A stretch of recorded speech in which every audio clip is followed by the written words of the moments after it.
Hi ಎಲ್ರಿಗೂ ಹೇಗಿದ್ದೀರಾ? ಬನ್ನಿ ಇವತ್ತು ತುಂಬಾನೇ ಕಮ್ಮಿ ಟೈಮಲ್ಲಿ ಕ್ರಿಸ್ಪಿಯಾಗಿ, ಟೇಸ್ಟಿಯಾಗಿ ಹಾಗೆ ಸಾಫ್ಟಾಗಿ ಚಕ್ಲಿ ಹೇಗೆ ಮಾಡೋದು ಅಂತ ನೋಡ್ಕೊಂಬರೋಣ. ನೋಡಿ ಅದಕ್ಕೆ ಬೇಕಾಗಿರುವಂಥದ್ದು ಅರ್ಧ ಕಪ್ ಆಗಷ್ಟು ಕಡಲೆಪಪ್ಪು, ಅರ್ಧ ಕಪ್ ಆಗಷ್ಟು ಅವಲಕ್ಕಿ ಎರಡನ್ನೂ ತಗೊಂಡು ಮೊದಲಿಗೆ ನಾವು ಪೌಡರ್ ಮಾಡ್ಕೊಂಡು ಬರೋಣ. ಆದಷ್ಟು ನುಣ್ಣಗೆ ಪೌಡರ್ ಮಾಡ್ಕೋಬೇಕಾಗುತ್ತೆ. ಎಷ್ಟಾಗುತ್ತೋ ಅಷ್ಟು ನುಣ್ಣಗೆ ಪೌಡರ್ ಮಾಡ್ಕೊಂಡು ಇದನ್ನ ಜರಡಿ ಹಿಡಿದು ಇಟ್ಕೋಬೇಕು. ನಾನು ಮಾಡ್ತಿರೋ ಕ್ವಾಂಟಿಟಿಗೆ ಇಷ್ಟ ಆದರೆ ಸಾಕಾಗುತ್ತೆ. ನೀವು ಬೇಕಾದ್ರೆ ಹೆಚ್ಚಿಗೆ ಮಾಡ್ಕೋಬೋದು. ನೋಡಿ ಈಗ ಪೌಡರ್ ಮಾಡ್ಕೊಂಡ್ ಬಂದಿದ್ದೀನಿ. ಅದನ್ನ ನೀಟಾಗಿ ಜರಡಿ ಹಿಡಿದು ಇಟ್ಕೊಂಡ್ಬಿಡೋಣ. ತುಂಬಾ ಉದುರಾಗಿದ್ರೆ ಚಕ್ಲಿ ಅನ್ನೋದು ಕಟ್ ಆಗುತ್ತೆ, ಬರೋದಿಲ್ಲ. ಹಾಗಾಗಿ ಆದಷ್ಟು ಪೌಡರ್ನ ನುಣ್ಣಗೆ ಮಾಡ್ಕೋಬೇಕು. ನೋಡಿ ಈ ರೀತಿ ನುಣ್ಣಗೆ ಇರಬೇಕಾಗುತ್ತೆ. ಅಕ್ಕಿ ಹಸಿಟ್ಟು ಅಷ್ಟೇನೆ. ಆದಷ್ಟು ಒಳ್ಳೆ ಬ್ರ್ಯಾಂಡ್, ನಾನು ಇಲ್ಲಿ ಅಂಗಡಿಲಿ ತಂದಿರೋ ಅಕ್ಕಿ ಹಸಿಟ್ಟನ್ನೇ ಹಾಕೊಳ್ತಿದ್ದೆ. ನೀವು ಬೇಕಾದ್ರೆ ಮನೆಯಲ್ಲಿ ಪೌಡರ್ ಮಾಡಿ ಇಟ್ಕೊಂಡಿರೋ ಹಸಿಟ್ಟಿದ್ರೆ ತುಂಬಾನೇ ಚೆನ್ನಾಗಿ ಬರುತ್ತೆ. ಅಂಗಡಿ ಹಸಿಟ್ಟಾದ್ರೆ ಒಂದು ಒಳ್ಳೆ ಬ್ರ್ಯಾಂಡ್ ನೋಡಿ ತಗೋಬೇಕಾಗುತ್ತೆ. ನೋಡಿ ನಾನು 2 ಕಪ್ ಆಗಷ್ಟು ಅಕ್ಕಿ ಹಿಟ್ಟನ್ನ ತಗೊಳ್ತಾ ಇದ್ದೀನಿ. 2 ಕಪ್ ಅಕ್ಕಿ ಹಿಟ್ಟಿಗೆ ಅರ್ಧ ಕಪ್ಪು ಕಡಲೆಪಪ್ಪು, ಅರ್ಧ ಕಪ್ಪು ಅವಲಕ್ಕಿ ಆದ್ರೆ ಸಾಕಾಗುತ್ತೆ. ತುಂಬಾ ಹೆಚ್ಚಿಗೆ ಹಾಕೊಂಡ್ರು ತುಂಬಾ ಸಾಫ್ಟ್ ಆಗ್ಬಿಡುತ್ತೆ. ಆಮೇಲೆ ಚಕ್ಲಿ ಅನ್ನೋದು ಬರೋದಿಲ್ಲ. ಹಾಗೇನೆ ಒಂದು ಅರ್ಧ ಸ್ಪೂನ್ ಆಗಷ್ಟು ವೈಟ್ ಎಳ್ಳನ್ನ ಹಾಕೊಳ್ತಿದ್ದೀನಿ. ಹಾಗೆ ಒಂದು ಅರ್ಧ ಸ್ಪೂನ್ ಜೀರಿಗೆ, ಸೋಂಪು ಒಂದು 1/4 ಸ್ಪೂನ್ ಆಗಷ್ಟು ಸೋಂಪು, ಹಾಗೇನೆ ಕಪ್ಪು ಎಳ್ಳು ಒಂಚೂರು,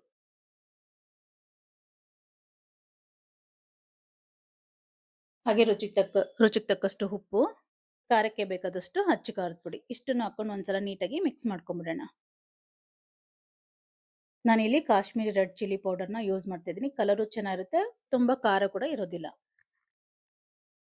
ಮೊದಲಿಗೆ ನೀಟಾಗಿ ಈ ರೀತಿ ಮಿಕ್ಸ್ ಮಾಡ್ಕೊಂಡು ನಂತರ ನಾವು ಇದಕ್ಕೆ ಸ್ವಲ್ಪ ತುಪ್ಪನ ಹಾಕೊಳ್ಳೋಣ. ತುಪ್ಪ ಹಾಕೋದ್ರಿಂದ ಟೇಸ್ಟ್ ಇರುತ್ತೆ, ಹಾಗೆ ಸಾಫ್ಟ್ನೆಸ್ ಅನ್ನೋದು ಬರುತ್ತೆ.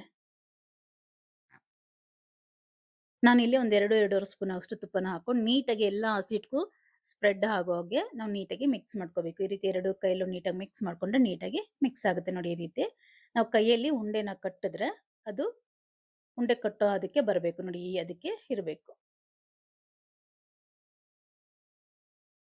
ಈ ಹದ ಇದ್ರೆ ಕರೆಕ್ಟ್ ಆಗಿರುತ್ತೆ. ಬನ್ನಿ ಇದಕ್ಕೆ ನೀರು ಬಂದು ನಾವು ಯಾವ ಕಪ್ಪಲ್ಲಿ ಅಕ್ಕಿ ಹಸಿಟ್ಟನ್ನ ತಗೊಂಡಿದ್ವಿ ಅದೇ ಕಪ್ಪಲ್ಲಿ 2 ಕಪ್ ಆಗಷ್ಟು ನೀರನ್ನ ಬಿಸಿ ಮಾಡಿ ಹಾಕೋಬೇಕಾಗತ್ತೆ. ತಣ್ಣೀರನ್ನ ಹಾಕೋಬಾರ್ದು, ಬಿಸಿ ನೀರನ್ನೇ ಸ್ವಲ್ಪ ಕಲಸೋ ಹದ ಏನಿರುತ್ತೆ ಅದಕ್ಕೆ ನಾವು ಬಿಸಿನೀರನ್ನ ಹಾಕೊಂಡು ಕಲಿಸ್ಕೋಬೇಕಾಗುತ್ತೆ. ಸ್ವಲ್ಪನೇ ಹಾಕೊಂಡು ಕಲಿಸ್ಕೋಬೇಕು. ಚಕ್ಲಿ ತುಂಬಾ ಸಾಫ್ಟ್ ಆಗಿ ಟೇಸ್ಟಿಯಾಗಿ ಇರುತ್ತೆ. ಅರ್ಧ ಗಂಟೆಲೆ ನಾವು ಇದನ್ನ ಮಾಡ್ಕೋಬಹುದು. ಯಾರೆಲ್ಲ ವರಲಕ್ಷ್ಮಿ ಹಬ್ಬಕ್ಕೆ ಚಕ್ಲಿ ಮಾಡ್ಬೇಕು ಅಂದ್ಕೊಂಡಿದ್ದೀರಾ, ತುಂಬಾ ಪ್ರೊಸೀಜರ್ ಏನಿಲ್ಲ, ತುಂಬಾ ಸಿಂಪಲ್ ಪ್ರೊಸೀಜರು. ಆರಾಮಾಗಿ ಅರ್ಧ ಗಂಟೆಯಲ್ಲಿ ನೀವು ಮಾಡ್ಕೋಬಹುದು. ನೋಡಿ ಈ ರೀತಿ ಎಲ್ಲೂ ಕಲಿಸ್ಕೊಂಡು ಒಂದು ಅರ್ಧ ಗಂಟೆ ಇದನ್ನ ನೆನೆಯಲಿಕ್ಕೆ ಬಿಟ್ಬಿಡೋಣ. ನೀವು ಮನೆಯಲ್ಲೇ ತಂದಿರೋ ಹಸಿಟ್ಟಾದ್ರೆ ನೆನೆಯೋ ಅವಶ್ಯಕತೆ ಇಲ್ಲ. ಇದು ಅಂಗಡಿ ಹಸಿಟ್ಟಾಗಿರೋದು ಸ್ವಲ್ಪ ನೆನೆಯೋದಕ್ಕೆ ಬಿಟ್ಟು, ಸಪೋಸ್ ಏನಾದ್ರು ಗಟ್ಟಿ ಆಯ್ತು ಅಂದ್ರೆ ಇನ್ನೂ ಒಂದ್ ಸ್ವಲ್ಪ ನೀರನ್ನ ಹಾಕೊಂಡು ಕಲಿಸ್ಕೋಬೇಕಾಗುತ್ತೆ. ಈ ರೀತಿ ಸ್ವಲ್ಪ ನೀರನ್ನ ಕ್ಷಮಿಸ್ಕೊಂಡು ಅರ್ಧ ಗಂಟೆ ಆದ ನಂತರ ಈ ರೀತಿ ಕಲಿಸ್ಕೊಂಡು ಚಕ್ಲಿನ ಮಾಡ್ಕೊಳ್ಳೋದು. ಈ ನಾನೇನು ಹೇಳಿದ್ದೀನಿ, 2 ಬಟ್ಲಾಗಷ್ಟು ಅಕ್ಕಿ ಹಿಟ್ಟಿಗೆ ಕಡಲೆಪಪ್ಪು ಮತ್ತೆ ಅವಲಕ್ಕಿ ಏನಿದೆ ಅದು ಹೆಚ್ಚಿಗೆ ತಗೋಬಾರ್ದು. ಹೆಚ್ಚಿಗೆ ತಗೊಂಡ್ರೆ ತುಂಬಾ ಸಾಫ್ಟ್ ಆಗ್ಬಿಡುತ್ತೆ, ಹಾಗಾಗಿ ನಿಮಗೆ ಚಕ್ಲಿ ಬರಲ್ಲ. ನೋಡಿ ಈ ರೀತಿ ಒಳ್ಳೆಗೆ ಸ್ವಲ್ಪ ಆಯಿಲ್ನ ಹಚ್ಚಿಬಿಟ್ಟು ನಾವು ಮಾಡಿಟ್ಕೊಂಡಿರೋಂಥ ಹಿಟ್ಟನ್ನ ಹಾಕೊಂಡು ನಾರ್ಮಲ್ ನಾವು ಈ ಚಕ್ಲಿನ ಯಾವ ರೀತಿ ಮಾಡ್ಕೊಳ್ತೀವಿ ಅದೇ ರೀತಿನೇ ನಾನಿಲ್ಲಿ ಸ್ವಲ್ಪ ಚಿಕ್ಕದಾಗಿ ಮಾಡ್ಕೊಂಡಿದ್ದೀನಿ. ಚಕ್ಲಿ ಅನ್ನೋದು ಪುಟ್ಟದಾಗಿರುತ್ತೆ. ಮೇನ್ ಅಂದ್ರೆ ಕ್ವಾಂಟಿಟಿ ಅನ್ನೋದು ಜಾಸ್ತಿ ಬರುತ್ತೆ ಅಂತ ಸ್ವಲ್ಪ ಚಿಕ್ಕದಾಗಿ ಮಾಡ್ಕೊಂಡಿದ್ದೀನಿ. ನಿಮಗೆ ಎಷ್ಟು ದೊಡ್ಡದು ಬೇಕಾದ್ರೂ ನೀವು ಮಾಡ್ಕೋಬಹುದು. ಚಿಕ್ಕದಾಗಿ ಮಾಡ್ಕೊಂಡ್ರೆ ಎತ್ತಿ ಹಾಕೋದಕ್ಕೂ ಈಸಿಯಾಗಿರುತ್ತೆ, ಹಾಗೆ ಬೇಗ ಕಟ್ ಆಗಲ್ಲ, ಕಷ್ಟ ಅನ್ಸಲ್ಲ ನಮಗೆ. ಈ ರೀತಿ ಒತ್ತಿಬಿಟ್ಟು ಎಣ್ಣೆಲಿ ಹಾಕುವಾಗ ಕಷ್ಟ ಅನ್ಸಲ್ಲ. ಹಾಗಾಗಿ ನಾನು ತುಂಬಾ ಪುಟ್ಟದಾಗಿ ಮಾಡ್ಕೊಂಡಿದ್ದೀನಿ.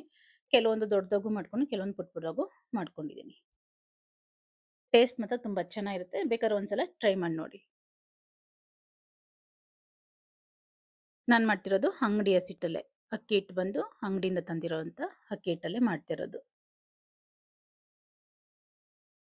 ಈ ರೀತಿ ನೀಟಾಗಿ ಒತ್ಕೊಂಡು ಈಸಿಯಾಗಿ ಬರುತ್ತೆ, ಎಲ್ಲೂ ಕಿತ್ತೋಗಲ್ಲ.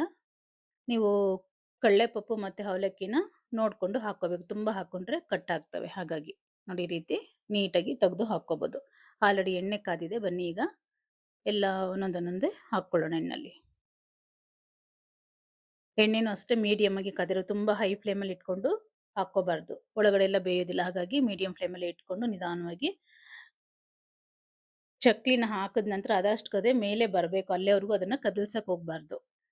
ಮೇಲೆ ಬಂದ ನಂತರ ನೀವು ಈ ರೀತಿ ಉಲ್ಟಾ ಮಾಡಿ ಹಾಕೋಬಹುದು. ಅದು ಮೇಲೆ ಬರಕ್ ಮುಂಚೆ ನೀವು ಕದಲ್ಸಕ್ ಹೋದ್ರೆ ಅದು ಕಟ್ ಆಗ್ತವೆ. ಹಾಗಾಗಿ ನೋಡಿಕೊಂಡು ನೀವು ಮಾಡ್ಕೋಬೇಕು. ನೋಡಿ ಈ ರೀತಿ ತುಂಬ ಸಿಂಪಲ್ ಆ್ಯಂಡ್ ಟೇಸ್ಟಿಯಾಗಿ ನೀವು ಚಕ್ಲಿನ ಮಾಡ್ಕೋಬೋದು. ನೋಡಿ ಯಾರೆಲ್ಲ ವರಲಕ್ಷ್ಮಿ ಹಬ್ಬಕ್ಕೆ ಚಕ್ಲಿ ಮಾಡಬೇಕು ಅಂದ್ಕೊಂಡಿದ್ದೀರೋ ಅಂಥವ್ರು ಈ ರೀತಿ ಅರ್ಧ ಗಂಟೆಯಲ್ಲೇ ತುಂಬ ಈಸಿ ಆ್ಯಂಡ್ ಟೇಸ್ಟಿಯಾಗಿ ನೀವು ಚಕ್ಲಿನ ಮಾಡ್ಕೋಬೋದು. ನಿಮ್ಗೇನಾದರೂ ಈ ರೆಸಿಪಿ ಇಷ್ಟ ಆಗಿದ್ರೆ ಮರೀದೆ ಒಂದು ಲೈಕ್ ಕೊಡಿ. ಹಾಗೆ ಇನ್ನೂ ಯಾರೆಲ್ಲ ನನ್ನ ಚಾನಲ್ ಸಬ್ಸ್ಕ್ರೈಬ್ ಮಾಡ್ಕೊಂಡಿಲ್ಲ ದಯವಿಟ್ಟು ಸಬ್ಸ್ಕ್ರೈಬ್ ಮಾಡಿ. ವಿಡಿಯೋ ಪೂರ್ತಿ ನೋಡಿ. ಇಷ್ಟ ಆದರೆ ಮಾತ್ರ ಒಂದು ಲೈಕ್ ಕೊಡೋದನ್ನ ಖಂಡಿತ ಮರಿಬೇಡಿ. ಇದರಲ್ಲಿ ಆಯಿಲ್ ಕೂಡ ತುಂಬ ಹೇಳ್ಕೊಳ್ಳಲ್ಲ. ಕೈಯೆಲ್ಲ ನೋಡಿ ಸ್ವಲ್ಪನೂ ಆಯಿಲ್ ಅನ್ನೋದು ಇರಲ್ಲ. ತುಂಬ ಟೇಸ್ಟಿ ಇರುತ್ತೆ. ಮರೀದೆ ಒಂದ್ಸಲ ಟ್ರೈ ಮಾಡಿ. Thank you for watching. Bye.